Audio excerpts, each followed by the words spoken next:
मुनमुन, ओए मुनमुन। अनाथ मुनमुन चिड़िया। ये कहानी उत्तराखंड के जंगलों की है, जहाँ एक मुनमुन चिड़िया का परिवार रहता था। वह बहुत ही खानदानी किस्म का परिवार था। वह जंगल में हर किसी पशु पक्षी की मदद करता था। जब भी किसी के ऊपर मुसीबत आती तो वह उनकी मदद करते थे, और लोग मुसीबत के समय मुनमुन चिड़िया के परिवार को ही याद करते थे, और वह किसी को भी मना नहीं करते थे। मम्मी, पापा, आप सब लोगों की मदद आखिर क्यों करते थे? इसके पीछे क्या राज है? हमें भी वह राज जानना है कि आखिर आप लोगों की मदद क्यों करते हैं। मेरी बच्ची, अभी तुम बहुत छोटी हो। जब तुम बड़ी हो जाओगी तो सब कुछ तुमको खुद ब खुद समझ आ जाएगा। नहीं नहीं मम्मी, मुझे अभी के अभी जानना है इसके पीछे का राज। आखिर क्या हुआ था आप लोगों के साथ जो आप सभी लोगों की मदद करते हैं? तभी मुनमुन चिड़िया की माँ मुनमुन चिड़िया को सारी बात बताने के लिए राजी हो जाती है। बेटा, तुम्हारे पापा की एक कहानी है।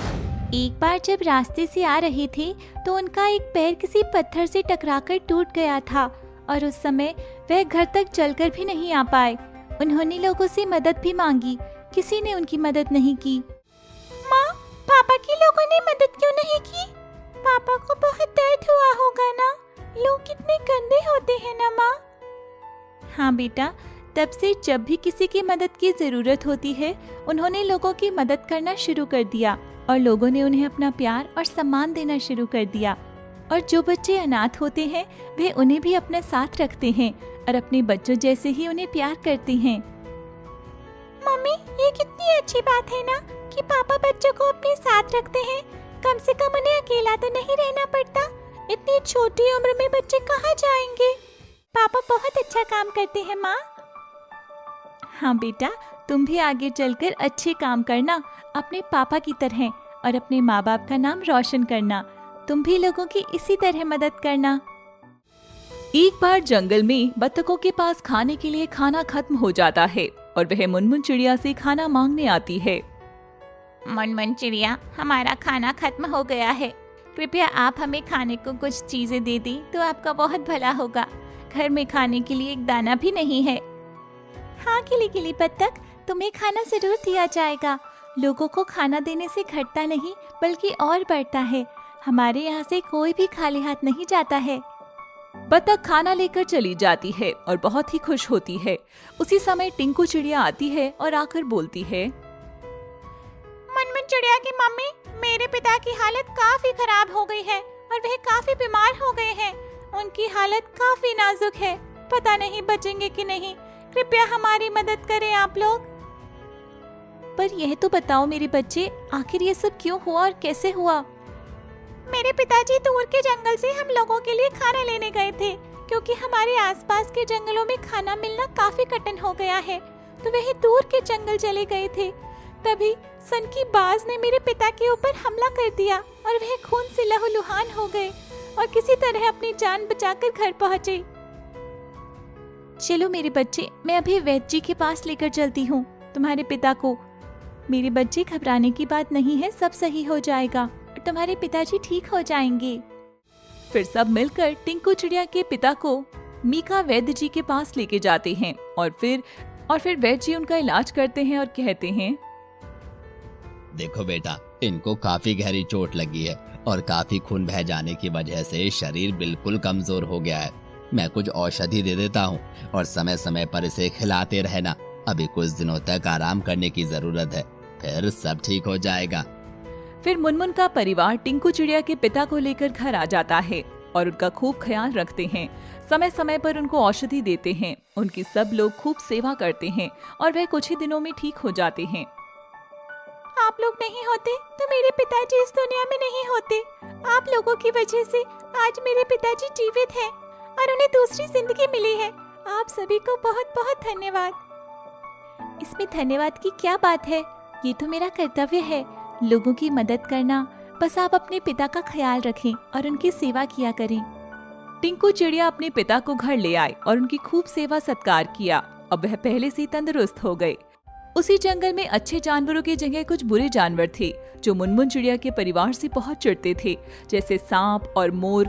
एक का नाम सोनू था और दूसरे का नाम टीटू। दोनों मिलकर मुनमुन चिड़िया के परिवार के खिलाफ साजिश रची और सांप मोर से कहता है,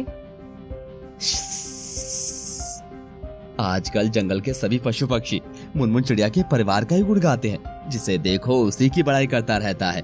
मुझसे तो आजकल कोई बात भी नहीं करता। हाँ सोनू, तुम बिल्कुल सही बोल रहे हो। सब लोग उसी का गुणगान गाते हैं। जिसे देखो उसकी बड़ाई करता रहता है। उसकी बड़ाई सुन सुनकर मेरे तो कान पक गए हैं। अब तो मेरी तरफ कोई देखता भी नहीं है। मैं इतना अच्छा डांस करती हूँ अपने पंख फैलाकर। मेरी जवानी बिल्कुल बेकार हो रही है। अब तो हम दोनों को मिलकर कुछ करना ही पड़ेगा। मुझसे इसकी खुशी देखी नहीं जाती। मुनमुन चिड़िया के परिवार को मौत के घाट उतारना ही पड़ेगा। तभी सांप और मोर दोनों मिलकर मुनमुन चिड़िया के परिवार को मारने का प्लान करते हैं और दोनों मिलकर मुनमुन चिड़िया के घर जाते हैं। सांप भाई, मोर बहना, कहो कैसे आना हुआ हमारे घर? कोई काम है क्या? मुनमुन चिड़िया कहीं दिखाई नहीं दे रही। कहीं गई है क्या? हाँ सांप भाई, टिंकू चिड़िया के घर गई है उसके पिताजी का हालचाल पूछने। शाम तक वह घर वापस आ जाएगी।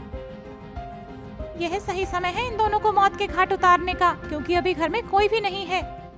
तभी सोनू और टीटू मुनमुन चिड़िया के माता पिता पर अटैक कर देते हैं। एक ने पिता को पकड़ा और दूसरे ने उसकी माता को, और दोनों को मुंह में दबाकर जान से मार दिया और वह लोग वहां से भाग जाते हैं। तभी मुनमुन चिड़िया घर आती है। मम्मी, पापा, उठिए ना। क्या हो गया आपको? अभी तो आप लोग सही थे। आपके जंगल में इतने चाहने वाले हैं, आपको कोई कैसे मार सकता है? वह बहुत रोती है। फिर उनके बढ़ने की खबर सुनकर जंगल के बाकी पक्षी मुनमुन चिड़ियों के दिलासा देने आ जाते हैं, जैसे बोनी चिड़िया, कालू कौवा और नटखटी बंदर। मुनमुन चिड़िया, यह सब कैसे हुआ? हमारे महाराज और महारानी को किसने दुख पहुंचा दिया? किसने उसने मार डाला? ऐसी दुष्ट हरकत कौन कर सकता है? फिर नटखटी बंदरिया को शक होता है और वह बोलने लगती है, मुझे लगता है यह सोनू और टीटू का ही काम है, क्योंकि पूरे जंगल में सिर्फ वही दोनों खानदानी चिड़िया से चिढ़ते थे और उन्होंने ही इनको मौत के घाट उतारा है। हाँ चलो, हम सब मिलकर उनको सबक सिखा कर आते हैं। वह जंगल में उन दोनों को ढूंढने निकल जाते हैं। वह दोनों एक गुफा में जाकर बैठ जाते हैं, पर मुनमुन चिड़िया की टोली उन्हें ढूंढकर निकाल ही लेती है और उन्हें पता चल जाता है कि उन्हें ढूंढने आ रहे हैं। टीटू, मुझे लगता है इन्हें हमारे कांड के बारे में पता चल गया है और ये हमें मारने आ रहे हैं। हाँ, भाग ले भाई, भाग ले। जैसे ही वे भागने की कोशिश करते हैं, इतने में बहुत सारे पक्षी तेजी से उनकी गुफा में ही आ जाते हैं। फिर उन्हें कहीं भागने की जगह नहीं मिलती। कालो कौवा, तू इस दुष्ट को चोंच मार मार कर खत्म कर दे, अभी के अभी। वे सारे उन्हें मारने की तैयारी में लग जाते हैं, पर मुनमुन चिड़िया को यह सही नहीं लगता। नहीं, मैं इन्हें मारकर अपने माँ पापा की मौत का बदला नहीं ले सकती। मेरे माँ पापा ने लोगों की भलाई का ही सोचा है। मैं आज अनाथ हूँ तो इनकी वजह से, पर मैं अगर इनके साथ भी बुरा करूँगी तो इनमें और मुझ में क्या फर्क रह जाएगा? हमें माफ कर दीजिए मुनमुन चिड़िया। हमने आपके माता पिता को मारकर बहुत बड़ी गलती कर दी। हमें उनसे जलन होती थी। सब लोग उनकी ही बातें किया करते थे। जिसको देखो उसी की बड़ाई करता रहता था। हम दोनों से कोई बात भी नहीं करता था। और फिर मुनमुन चिड़िया उन्हें माफ कर घर भेज देती है। वह अनाथ हो जाती है और अपने बचपन में ही माँ बाप को खोकर बोनी चिड़िया के साथ रहने लगती है। बोनी चिड़िया उसका बहुत ख्याल रखती है और जब वह बड़ी हो जाती है तो वह बोनी चिड़िया को छोड़कर बाहर की दुनिया में निकल जाती है और जैसे उसके पापा ने करा था वह एकदम वैसे ही करने लगती है और सारे पशु पक्षियों की मदद करने लगती है। और इस कहानी से यह सीख मिलती है कि हमें गलत के साथ गलत नहीं करना चाहिए। और भी तरीके होते हैं लोगों को सबक सिखाने के। अगर हम बुरे के साथ बुरा करेंगे तो उनमें और हम में कोई फर्क नहीं रह जाएगा। बस इसी फर्क को हमें समझना होता है।